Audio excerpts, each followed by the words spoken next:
Tonight, broadcasting live from our studios here at QUT in Kelvin Grove, the brand new TV show featuring film, arts and culture.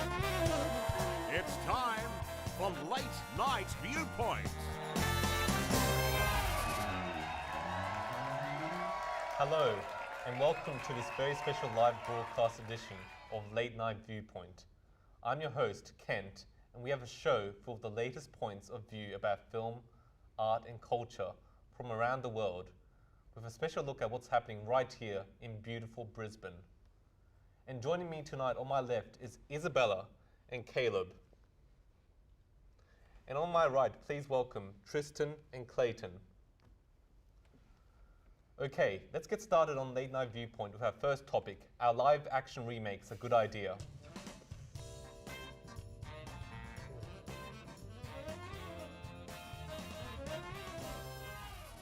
So, panel, thoughts on that question?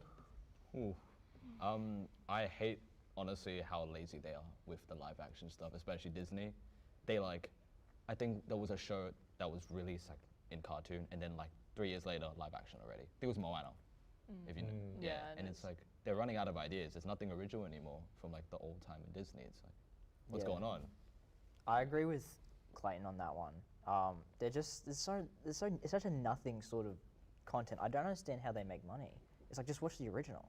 It's better. It's money laundering. Yeah. And I think adding on that as well, it insinuates that animation is kind of second in comparison to live action, which is not true. I mean, look at Avatar: The Last Airbender. That's a show that is good and amazing in and of itself, but because it's animated, it's also great. I don't think we need to make things live action to make them be considered for adults or superior than the animated show. Here's the thing. They make money with them. Lilo and Stitch made $1 gazillion when they did the live action. Not a blue. But what happens then is it decentivizes studios like Disney from creating new engaging content. We don't get anything like Frozen or The Lion King, anything new anymore. We just get the same thing over and over. Yeah. I think we're now moving away from those bigger titans of the animation industry and more I think Sony, for example, is going on a generational run every single time they put out animation. But I know Pixar, they did a original one and it flopped at the box office. So I think Disney is we want to make money in the safest way. We're just going to keep making live action remakes. I think they're terrible because it's unoriginal and it's boring, and then they can just rehash it. There's no amount of story. There's no uniqueness to it per se. It's just CGI slop. Yeah, because they don't market the original stories either. You don't know that a new Pixar movie is coming out until it's already out, and then you don't go see it anyway because you don't know what it is. Yeah, exactly. If I can add on to that, some of them aren't even live action. The Lion King. What part of that was live action? Not a live action. It was just a hyper-realistic video game cutscene. Yeah.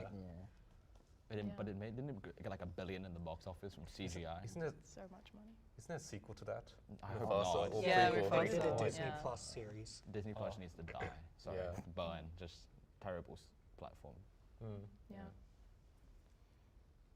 Anyways, that's all I have. Okay, so we'll be moving on to our next topic, which is a very relevant one for all of us. Should all university degrees be free?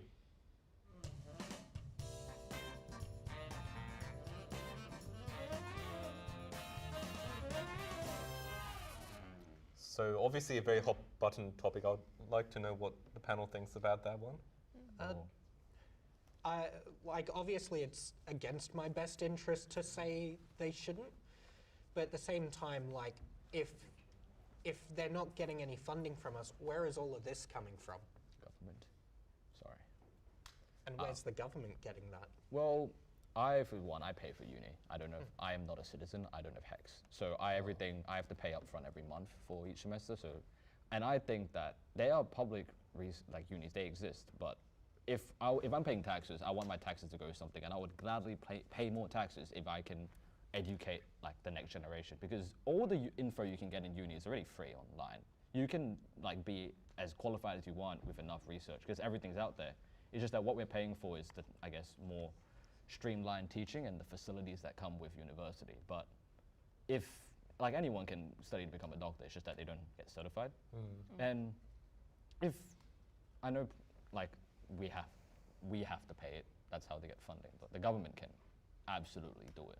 It's just a matter of do people want to, you know? Yeah. So we'll just be cutting to the audience for a couple of questions regarding both topics, if they like. So, do we have someone? Yeah. Hello. So, just about HEX debt. If it was to be removed, how do you think it would affect the rest of the Australian economy? I mean, the funds have to come from somewhere, so whether that's cuts in military, healthcare, whatever it may be, it's got to come from somewhere. It can't just appear out of nowhere. Yeah. I do.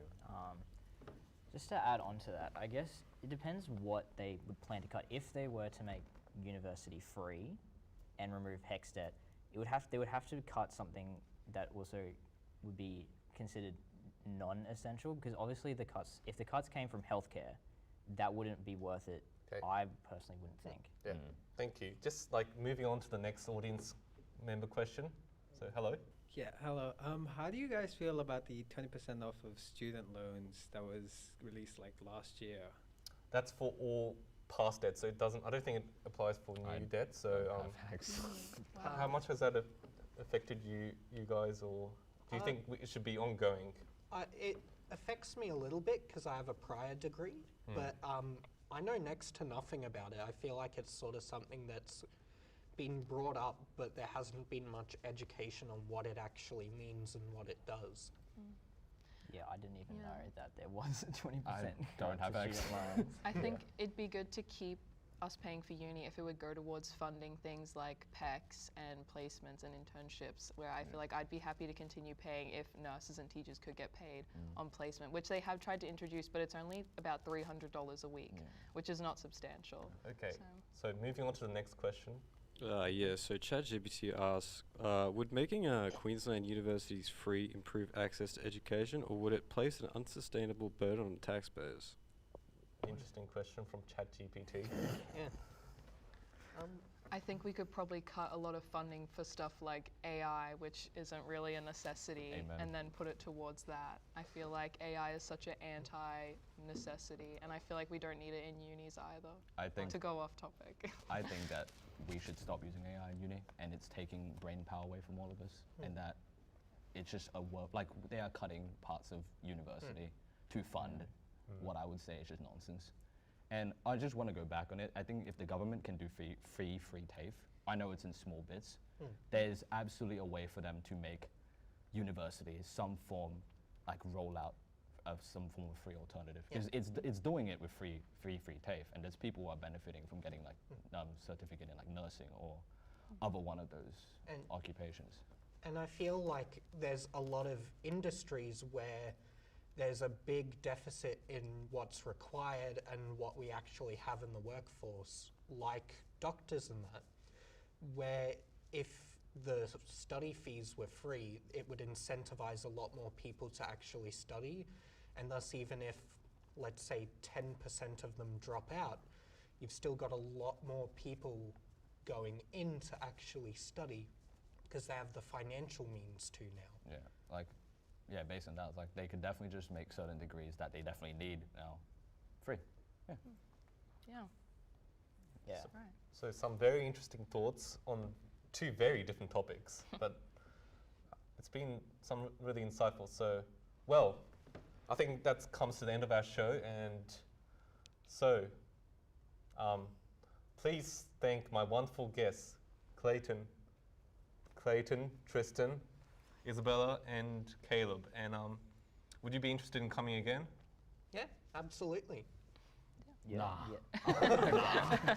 It is a bit Kidding. stressful, isn't it? I love this. But yeah, come back right here tomorrow night for even more points of view or late night viewpoint. Good night.